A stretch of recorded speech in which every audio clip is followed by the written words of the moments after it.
If you could go into a time machine, or if you had a time machine, would you use it for fantasy football? Because someone asked this, I think on like a Fantasy Pros podcast, and I definitely would. I don't care, dude. I have no shame. I would use a time machine, and I would scoop James Robinson and draft Elijah Mitchell, like no question. But in this video, I'm gonna try to do that. I've already done the homework, and I'm already confident as hell in this video. I got heat. I'm ready to spit fire. I got all the details for you of who you need. I already went into the time machine. I've already time traveled. I already did it for you. So in this video, I'm gonna tell you who's gonna break out this year and who you absolutely need to draft because they are going to play well above their ADP this year. All of these play, every single one of them. I don't care unless they like get into a plane crash and die, God forbid. But anyways, I got all of the players that you need to snag. You need to snag these players. You need to snag them any way you can. Reach for them, grab them, scoop them, do whatever you gotta do, trade for them. All in this video. So without further ado, welcome to the Pylon Cam. Let's get this video done.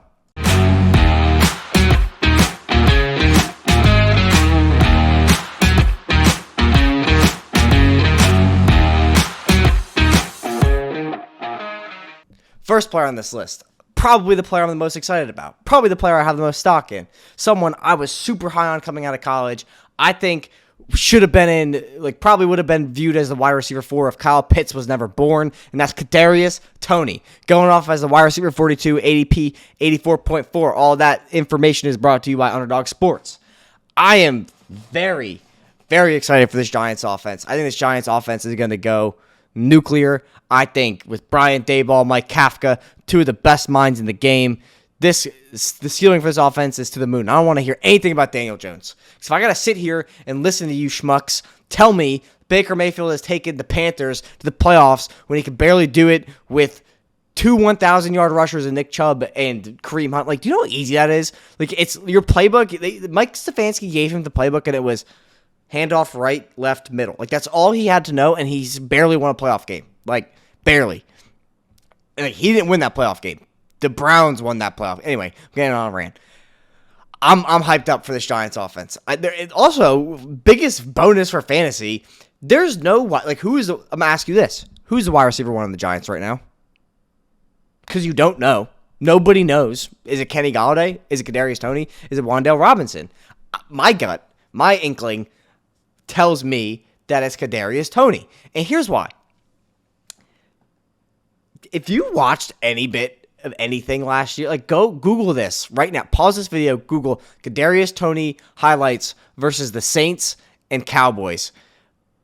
Bro is unstoppable. This is like the second coming of Barry Sanders with the ball in his hands.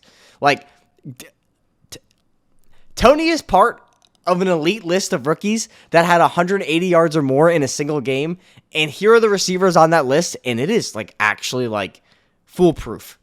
Jerry Butler, who had 255 yards.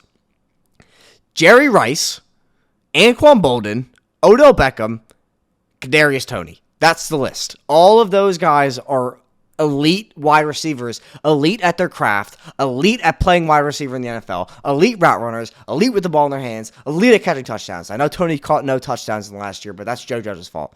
Anyways, I love Kadarius Toney this year. I think he's easily finishes inside the wide receiver 30 range. Easily sub 30 for wide receivers this year. No question. And if you watch, training camp started today, if you watch any, go to Twitter, type in Kadarius Toney and just watch what happens. This kid is that's the other thing. Everybody wants to talk about Toney is crazy with the ball in his hands. Toney's crazy after the Kadarius Toney is also I don't want to say elite. I want to say elite, but I'm not going to say elite, is very above average at catching the ball. Contested catches, getting open in space, making defenders miss. He's good at everything. He's literally good at everything. And he's going to have the fattest breakout of anybody on this list. I'm be so hyped up, I'm choking on it.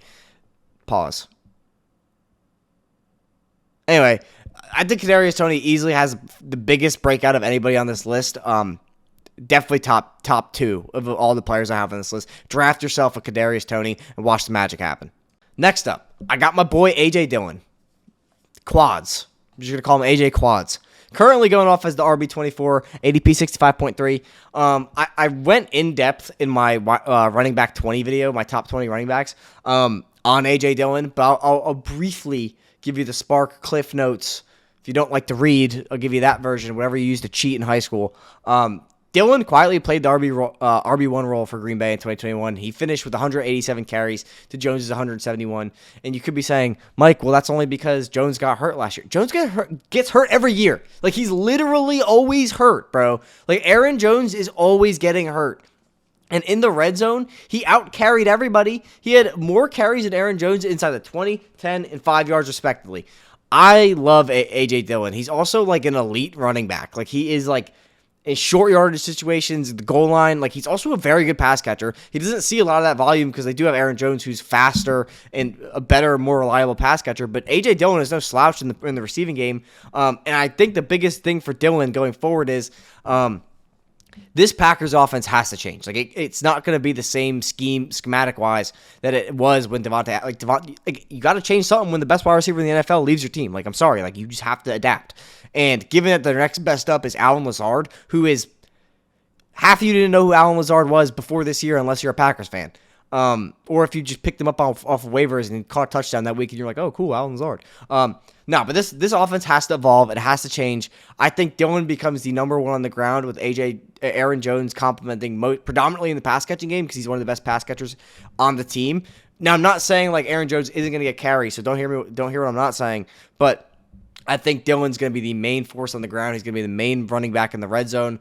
He's probably one of my favorite sleepers in this league this year if Kadarius Toney wasn't alive, but Kadarius Toney is alive and he's going to eat. But anyway, I love Dillon this year. He's currently going, what is it at? RB24, like no shot. No shot he finishes the RB24. There's no way. He's going to finish above RB24. All the stars are aligning. Everything and your mom, courtesy of Zach Wilson, is telling me that he's going to finish above ADP 24 or RB24. Next up, I got my boy Travis Etienne. Etienne was not my RB1 coming out that year. I'm just going to be candid and not front like he was. Currently going as the RB16, ADP 35.3. I love it. Like, I love his value. I love everything about Travis Etienne. He was like one of the best pass catchers in terms of yards per route ran, all that cool technical analytic crap. He's elite. Like, he is an elite prospect. There was a reason he was drafted in the first round. Not many running backs got drafted in the first round, like ever, or get drafted in the first round. He's one of them, and I think justifiably so. Like, he is very. I had Javonte above him. I had Javonte above everybody, but that's besides the point. I think Etienne's probably the best skill position player in this offense, and like, here's a bonus perk.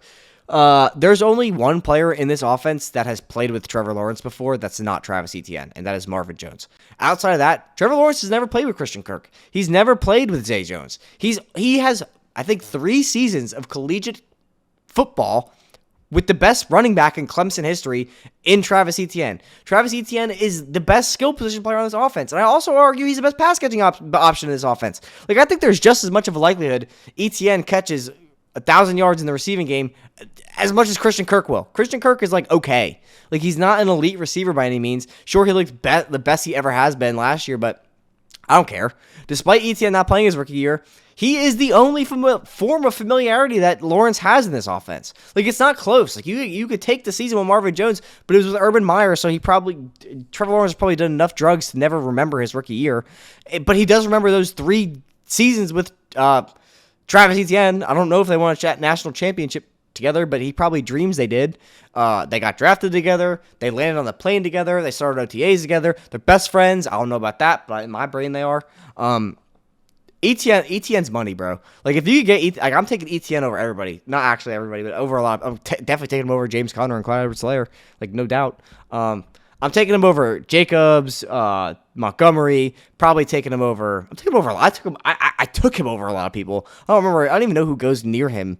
But his ADP has climbed. Like, I drafted him when he was going. I actually traded for Travis Etienne like right after the draft, because I was just like, oh crap, Travis Etienne still exists and he's the best player on the Jaguars that's not named Trevor Lawrence. Probably should trade for him. But yeah, I'm high on Etienne, man. I have I think in every league I drafted this year, I have Travis Etienne. Him and I could have put Breece Hall on this list, but spoiler, I didn't.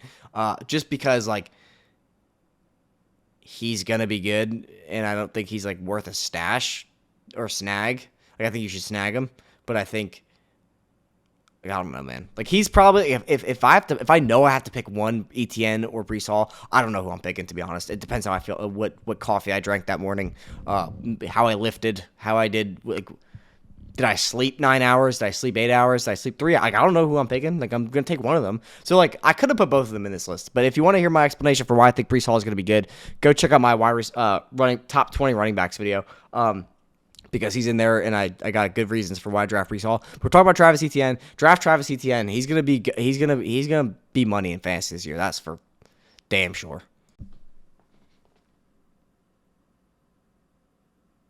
That's what me and Allen Robinson are doing all season long. Allen Robinson, dude, like, elite wide receiver. Like, he is. And it's a shame I don't have a big following because I've been, like, chirping about this for months. Like, we're all just going to forget that the Rams, the Los Angeles Rams, went out and got Allen Robinson. We're just going to forget about that? Like, yo, like, yeah, he was a bust last year, but look who he was playing with. No slight at, it's more a slight at, it is a slight at Matt Nagy. Not as much Justin Fields, but, like, his fantasy year in 2021 needs to be looked at in context. And let's look at the numbers brought to you by Matt Harmon's reception perception. Just kidding. Yeah, I got him right here. This is all Matt Nagy's fault, by the way. Looking at the numbers, Allen Robinson's success rate ranked in the 81st percentile against man coverage and 96th against press coverage. So, like, he's winning all types of coverage. And we're just going to, like, forget that now he's playing with, like, the most electric offensive football in the Los Angeles Rams. Like, what?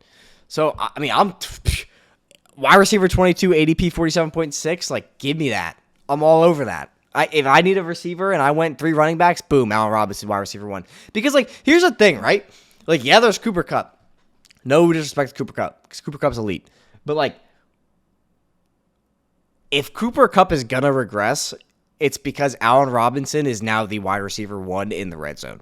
And, like, he's also probably one of the best perimeter weapons in all of football. He had, like, how many back-to-back 1,000-yard receivers with the cheese doodle Andy Dalton, and he had freaking Mitch Trubisky for most of his career, and he had Blake Bortles for most of it. Like, dude, Allen Robinson has yet to play with a real quarterback and has been elite his entire career. Like, this is going to be... Dude, and I was just reading that. Let me see if I pulled up my phone. Hold up. Give me 1 second. Yo, Mike, your mustache is sick. Thanks, guy. I can't get it. But I just read a report. Hold up. It was honest. I got the sleeper notification. Damn, I can't find it. Anyway, the Rams love Allen Robinson. Like, they're obsessed with him. Like, he's everything that, like, everybody remembers. And now he has Matthew Stafford, like, the creator of wide receivers. Dude, Matthew Stafford makes every wide receiver better. That's pretty much why I have Allen Robinson on this list. He's playing with Cooper Kupp and Matthew Stafford, so how are you going to cover that? Good luck. Like, I don't know, man. If you need a receiver and you're in round 4, like, yo, in round 5, if Allen Robinson's there in round 5 and you draft anybody else, you're an idiot. Like, I'm sorry. Like, you are an idiot. I don't know what else to tell you. Like, Allen Robinson is going to be so good in fantasy football this year. It's like, he's not going to be like he's not gonna be the top 5 fantasy wide receiver because Cooper Kupp's there, but like he's easily out. Like you really think Allen Robinson is not gonna be a wide receiver 20 or wide receiver 15, being that he's been that his entire career in the NFL, playing with schmucks like Blake Bortles, Justin Fields. And Justin Fields is not a schmuck. I'm not saying that because I like Justin Fields a lot. Andy Dalton, all those guys, Mitch Trubisky, like miss me with that, bro. Draft Allen Robinson, please. Do yourself a favor. Damian Pierce, Young Money, the guy. All I'm saying is every running back that I have picked to be my running back for a draft class, I have been. The record doesn't show because I haven't been on YouTube long enough, but I'm cash. Like I'm like as automatic as Steph Curry when it comes to picking running backs. Like I'm not kidding. And currently going as wide receiver 43, ADP 129.8. Please draft Damian Pierce. And here's why. Nick Ercolano of BDGE does a really good job of breaking down Damian Pierce. And I don't want to just steal his numbers because I'm not that guy. But I really liked Damian Pierce before I even looked at the numbers, because whenever I'm looking at running backs, when I'm looking, like, getting ready for the draft and, like, trying to do some draft content, I'll watch him and just, like, dude, if you want to know if a running back's going to be good, this is all you got to look for. How many people does it take to take him down? Like, how many times does he get tackled by one person? And nearly none tackled Damian Pierce in college. Like, I don't think Damian Pierce was ever tackled by one person in college. He went in the 4th round. Great pick by the Texans, by the way. If you're a Texans fan, great pick. And according to the beat reporters, beat up, Pierce is likely going to start. Like, this is a pick where, like, draft him as, like, your RB4 or 5. Because, like, he is going to be money. Like, you're going to break the bank on Pierce, or you're going to cash Pierce. Let me rephrase that. You're going to cash your money in the bank in your little briefcase, your Damian Pierce briefcase, when it's playoff time. And that's when Damian Pierce is going to become your favorite player of all time. He's probably going to split with Marlon Mack. Probably going to beat Marlon Mack out by week 3, by the way. Like, if you're a Marlon Mack truther, like, he got beat by Jonathan Taylor before Jonathan Taylor was Jonathan Taylor. Sure, he had and he had an Achilles tear. Like, he's not the same player. He's never been the same player since the Achilles tear. And I wouldn't let Marlon Mack scare you off of drafting Damian Pierce. Like, he hasn't been productive in the NFL, and he just tore his Achilles 2 years ago. Here's some fire for you. On 100 rush attempts in 2021, Damian Pierce had 574 yards. A whopping, if you can't do math, 5.7 yards per carry in the SEC. Like, in the SEC, where the big dogs are at. Like, Damian Pierce is legit, man. Like, there's a reason Florida's coach just got fired. He didn't even realize he had this freaking monster on his roster. And he had 13 rushing touchdowns and caught 19 passes on 20 targets with 3 receiving touchdowns for 216 yards. Damian Pierce had basically 800 yards on the most, like, minimal amount of touches you could possibly have. Like, he's, like, I think he actually is, analytically, the most efficient running back in all of college football last year. He had, I think, the most broken tackles behind Bijan Robinson, who, by the way, is a god. And the Texans want to run the ball more. Like, they want to be a run-first team. You really think they're going to rely on Marlon Mack and his one Achilles heel to run the ball? Like, no, dude. Open your eyes. Like, it's going to be Damian Pierce. Damian Pierce, and he's wearing number 27 like Brandon Jacobs. Like, I mean, this kid means business. He know, like, draft Damian Pierce, man. Just draft. I'm going to say it again. Do yourself a favor. Draft Allen Robinson. Draft Damian Pierce. Like, help yourself out. I'm helping you out. Like I said, I already hopped into the time machine. I'm back. Damian Pierce is elite. He's good. I'm telling you. Next up, Dalton Schultz. Dalton Schultz, man. I love Dalton Schultz. I think he's, like, the safest tight end play you can make. Like, you're basically, in my opinion, you're drafting the tight end 3 in, like, the 6th round, 7th round, basically. Currently going off as a tight end 6, disrespect. ADP 60 at 8.9. Can't just bump that up to, like, fantasy community. Let's get Dalton Schultz to be a ADP of 69 and keep it there for the rest of draft season. Schultz is broken out for 2 years, man. Like, I don't know what else we need to see about Dalton Schultz to put him in that elite category. Like, don't get me wrong, he's no Mark Andrews, Kyle Pitts, Travis Kelce type player, but, like, he's right there. Like, he's right, like of tier 2, he's at the top, like 100%. It's not even close.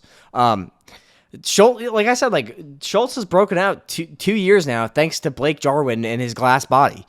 He's in a situation where he's the number 2 pass catcher. Michael Gallup looks good. Reports saying from training camp. Jalen Tolbert looks real good. I definitely could have put Jalen Tolbert on this list. If you haven't heard of Jalen Tolbert, draft Jalen Tolbert, by the way. He's a number 2 pass catching option. Like, he's in a year where, like, Michael Gallup's not starting the season. Jalen Tolbert's a rookie, and CeeDee Lamb is the one. They really are going to rely heavily on Dalton Schultz. And Dalton Schultz has produced every single time his number's called. I just think that Schultz is going to finish Schultz did finish as the tight end 3 in 2021 with an impressive stat line of 104 targets, 78 receptions, 808 yards, and 8 touchdowns. I think he's definitely my favorite tight end at draft. Kyle Pitts is my favorite tight end in the NFL, period, end of story. But I would take Schultz over Pitts because I don't want to pay the premium for Pitts of where he's being drafted, given the likelihood he doesn't finish where he's being drafted. Kyle Pitts is an elite prospect, but he has Marcus Mariota throwing him the ball, and he's on the Falcons. Like, newsflash, the Falcons are like a bottom 2 team in the NFL, where the Cowboys are at least middle of the pack, like at least. I think there's a very good chance Schultz finishes at tight end 3 again. Like, I think that's where I have him as. He's my tight end 3. I could put out my tight end rankings. I haven't sit down and done that video, but maybe I'll do that for next week. I think he's easily my favorite value at tight end. Like, I don't want to talk too much about tight ends because they're kind of boring and like you only draft like 2 if you're smart. But I love Dalton Schultz, man. Definitely draft yourself Dalton Schultz. He's gonna eat up. Dak's a good quarterback. Dak puts up numbers. Cowboys were the number 1 scoring offense last year. Dalton Schultz is easily gonna have another like at least 700, like let's just say worst case scenario, 750 yards and like probably 5 touchdowns, which are good numbers for a tight end. Like that's good tight end 5-6 range where he's being drafted, and that's worst case scenario in my mind. I think his targets go up, his receptions go up, his yards go up, and his touchdowns go up, all because of the first month or so of the season with Michael Gallup being out. Definitely draft yourself some Dalton Schultz. Do that and make yourself happy. Last up, I got my boy Danny Dimes, Danny Money, Danny Nichols. Going off as a QB21, ADP 159.4. Like with Toney. Toney's got to get the ball somehow, and it's going to be from the beautiful hand of Daniel Jones. I'm very bullish on the Giants offense. And it's no secret. If you've kept up with this channel at the latest videos, I'm all over the Giants offense. I'm all over it. And it's all on the shoulders of Daniel Jones. And I believe in Daniel Jones. PFF had Daniel Jones, and if you like PFF had Daniel Jones ranked as a top 5 quarterback in the league, quote, before the offense disintegrated. Like, Daniel Jones, like, if you're not a Giants fan and all you listen to is, like, SportsCenter, Skip and Shannon, Colin Cowherd, all they tell you is Daniel Jones is trash. But they have never watched the Giants play football in the past 3 years. I swear to God. They have never watched the Giants play football in the past 3 years. And if you don't believe me, here are Daniel Jones' first 4 weeks before the offense disintegrated in Week 5. Week 1, 21.38 points. Week 2, 29.46 points. Week 3, 16.54 points. Week 4, 26.78 points. Like, these are not QB21 numbers. And let's not forget, his name is Vanilla Vic for a reason. Like, Daniel Jones is not a bad quarterback in the NFL. And he's definitely not a bad fantasy quarterback. That's for damn sure. And if you're going to give him Brian Daboll and Mike Kafka, who, by the way, one of them created Josh Allen, and we see how much Josh Allen runs the ball. Like, Daniel Jones in training camp, I think a report said he ended camp on a QB draw for a touchdown. Like, this kid's fast. He can run the ball. He has the rushing upside. And I believe in Daniel Jones. I don't think Daniel Jones has been given a fair shake. I don't think he's been given a fair shot. I read a really interesting article on Twitter about Daniel Jones and how toxic that situation was for 2 years with Joe Judge. Like, Joe Judge was the type of coach where, like, if you make a mistake, you're getting chewed out. Kind of like he was trying to do what Bill Belichick does, but like sucked at it, so he just made everything worse. My one concern for Daniel Jones is injury. He's been hurt every single year. But if you're getting him around 15, 16 as your QB2, oh my God. Like, he could be Daniel Jones could easily be a QB1 in fantasy. I think he was a QB4 or 8 for the first 4 weeks, somewhere in that realm. That's not QB21. And I'm not asking for a Daniel Jones breakout. I'm not saying he's going to go out and throw for 1 million yards and 1 million touchdowns. I'm just saying he's got to do what he did the first 4 weeks for a whole season, and he'll be all right. And when you got someone like Kadarius Toney on the team, and Saquon Barkley, who's healthy, by the way, Barkley looked phenomenal in my training camp videos that I watched, making one-handed catches and sheesh. Bruh.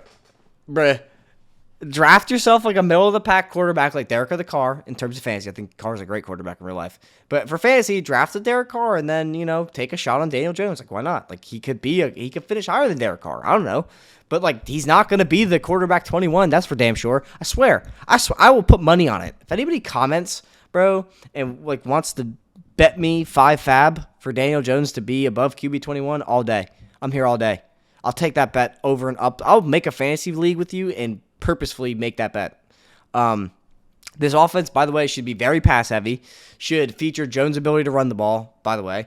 Because it's going to be led by Brian Daboll and Mike Kafka, who are responsible for creating the 2 best offenses in the NFL in the Kansas City. Okay, Mike Kafka's not responsible, but he had a good hand in it. Mike Kafka with the Chiefs and Brian Daboll with the Bills. Like, everybody watched that divisional round. Like, that was the best game of the 2022 season. It's better than the Super Bowl. It's the best game of the year, and it all was offense. It was those. Now you got those 2 offenses blended together in a beautiful marriage to create a beautiful love child in Daniel Jones, and with Brian Daboll as his dad. Go ahead, draft yourself Daniel Jones. Anyway, gang, that's going to do it for this one. That's your boy Mike, back at it with some more fancy fire. Let me know what you think. Let me comment what you thought. Comment who you think should be on this list. Comment who you think you should not be on this list. If you didn't catch out the video yesterday, check it out, because that's the opposite of this video. Players you should avoid like the plague. Avoid like COVID. Triple mask over these players. Do not draft these players because you're masked up to the max and you don't want to get COVID.